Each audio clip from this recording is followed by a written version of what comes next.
clear. Go.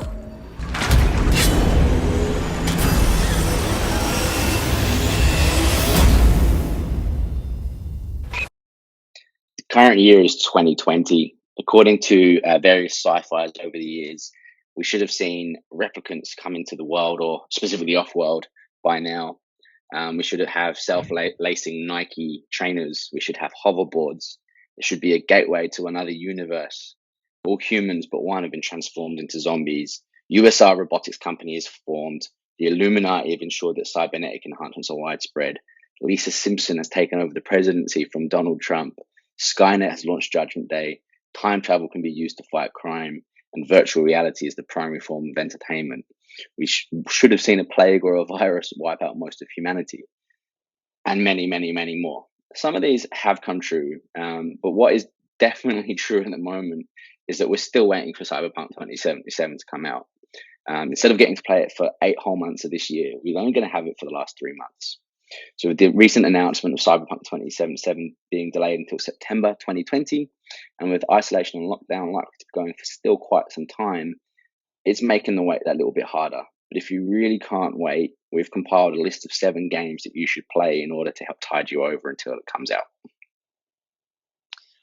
So number 1, first up, we have the very, very obvious candidate here, The Witcher 3. It may not be Cyberpunk related or even sci-fi, but it is made by CD Projekt Red, who are obviously also producing Cyberpunk 2077.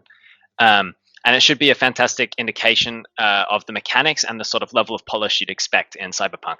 The graphical power, the gameplay, and all the other options that they're going to be putting into it should be reflected somewhat in The Witcher as well.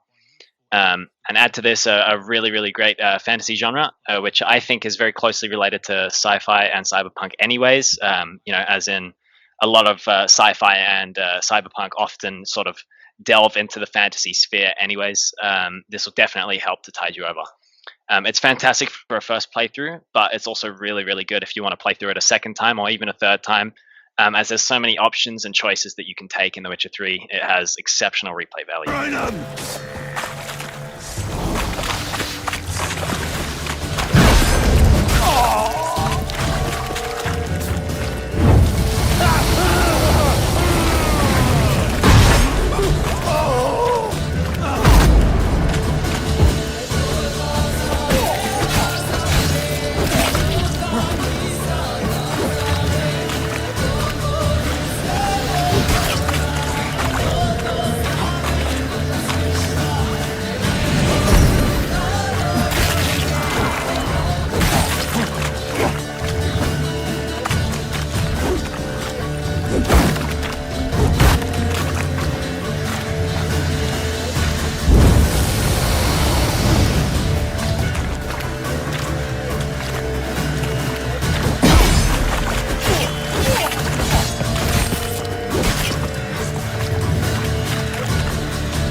At number 2, we have the very excellent Deus Ex series.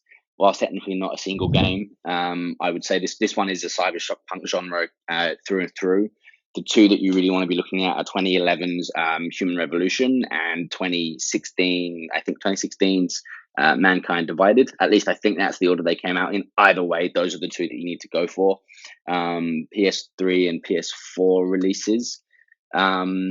Look, really, really, really good games. If you like cyberpunk in general, then you'll love these games. There are huge elements of stealth and also some RPG style choices thrown in there.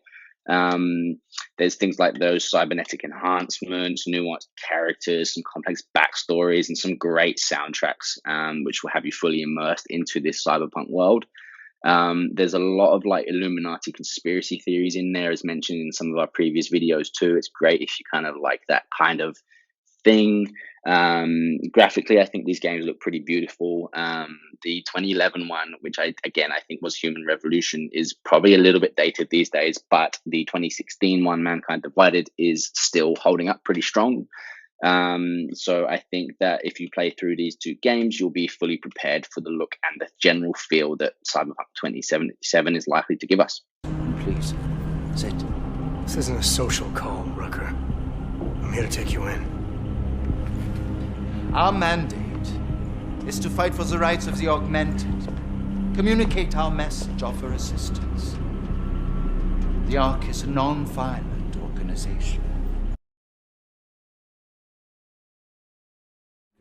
All right, then this should be easy. Come with me, answer our questions, and we'll have you back here in plenty of time to film your next sermon. I'm not a fool. If I surrender now, I'm never coming back. Once you have me, you intend to make me disappear. But I will not make Solzhenitsyn's mistake. My people and I will resist you.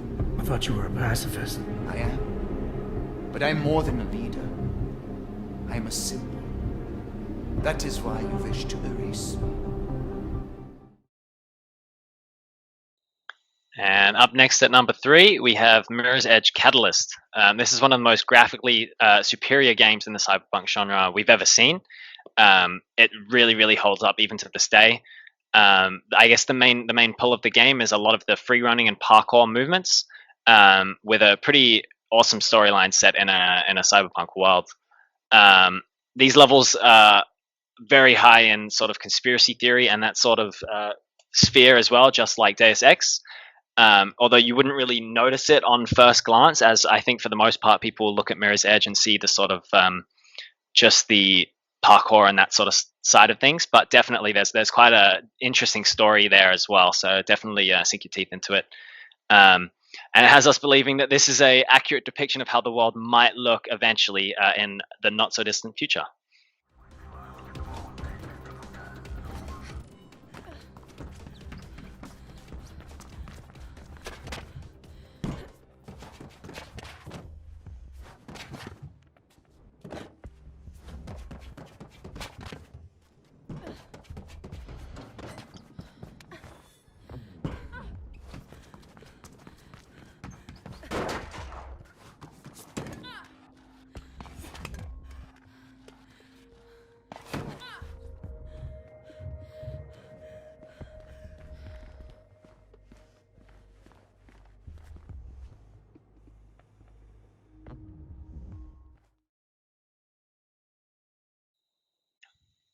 And at number 4, I've put in the BioShock series. Again, technically not a single game, but a series of 3.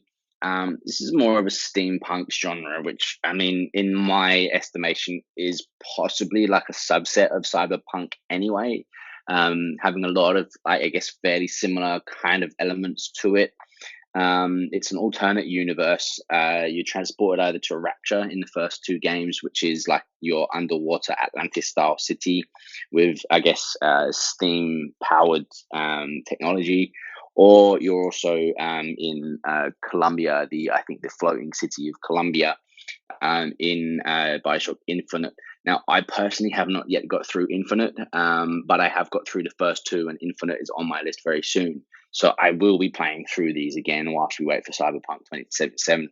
But there's some absolutely awesome storyline powering up. And again, even though the original 2 are getting quite old now, still look absolutely gorgeous graphically. And without any spoilers, there is some of the best twists and turns you'll ever see in gaming, some of the most iconic statements. So if you haven't played them, get on it. And if you have, then it's well worth replay through whilst you wait.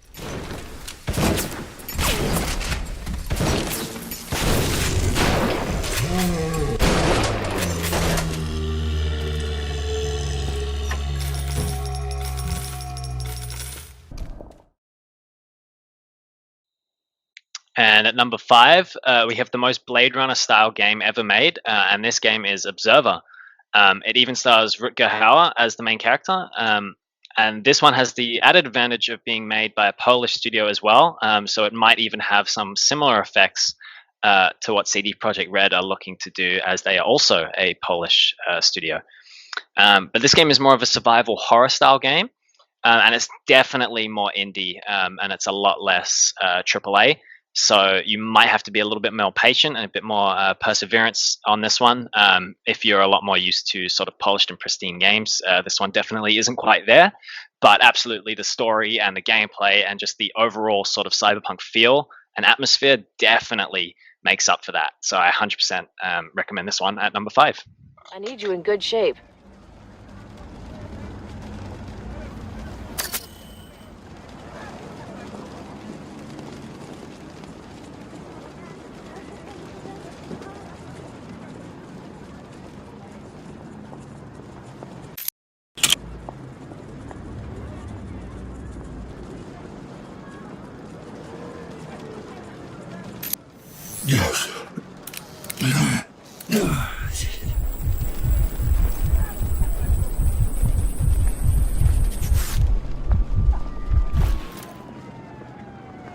There you go. Looking better already.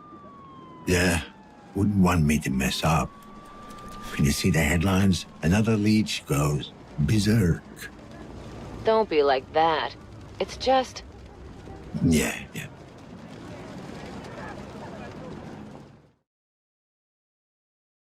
And at number 6, we've got Detroit Become Human. It was pretty inevitable that this game would make our list for various reasons. We love Quantic Dream in general, but this is probably the most Cyberpunk game that they have made. Without being truly Cyberpunk, it's sort of low, like it's in there without being too over the top with it, but it is there. They have generally had references to kind of sci-fi / cyberpunk style like topics, but this one is a real work of art. And look, it's really I guess going into the side of AI and how that will influence human society, something that we probably all need to be thinking about anyway. And look, if you're not happy with the ending, then go back and make different choices throughout until you do get satisfied with the ending. But either way, this is one of those great games that will help you get through until Cyberpunk 2077 in September. Stop the deviants. That's what I was designed to be. But what I do now is up to you.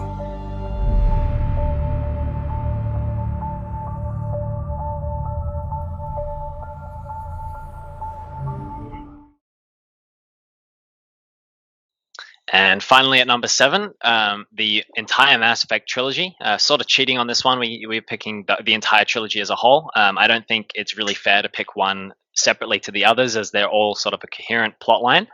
But this is absolutely sci-fi RPGs at their finest, and arguably one of the greatest trilogies ever made. We absolutely adore this trilogy, and this has been sort of featured on our channel before, and will certainly be featured on our channel in the future. It borrows many Cyberpunk elements, and this is including such topics as nuclear disaster, so widespread destruction, AI, what is humanity, and how does humanity fit into the entire universe as a whole amongst more advanced species, especially. And this is a sort of series where choices that you make in game 1 can come back to haunt or reward you all the way forward in time into game 3. And this series really was way ahead of its time, literally. And the replay value here is massive. I can't even count how many times I've sort of sat down and replayed through this trilogy. Also, a very good point for the Mass Effect series is the soundtrack in general. Really quite synth heavy, actually. So it's very cyberpunk-esque already. So if you're looking for a soundtrack that really gets you in the mood, definitely. I listen to this soundtrack even when I'm not playing the game sometimes. So definitely check this one out whilst you're waiting for Cyberpunk 2077 to come out. We're at war. No one wants to admit it, but humanity is under attack. One very specific man might be all that stands between humanity and the greatest threat of our brief existence. Shepard!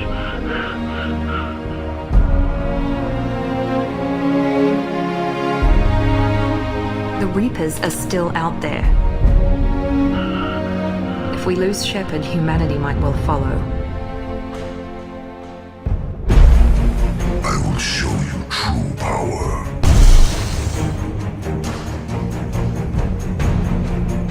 We need a leader. And surround them with the brightest, the toughest, the deadliest allies we can find. Take the fight to the Collectors in person. Looking forward to the action. Attacking the Collectors would require passing through the Omega-4 relay. No ship has ever returned from doing so. The team will have to be strong. Their resolve unquestionable.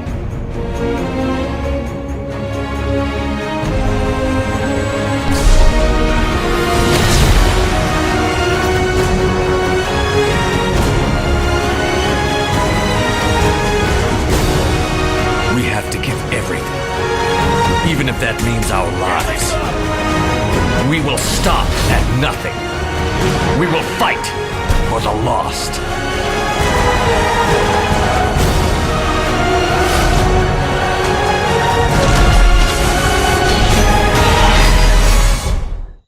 And that's it for our list. Did you like everything that we put on here? Was there anything you would want to add? Definitely make sure to let us know in the comments. And don't forget to like, share, and subscribe. Thank you for watching. Wake the fuck up, samurai. We have a city to burn.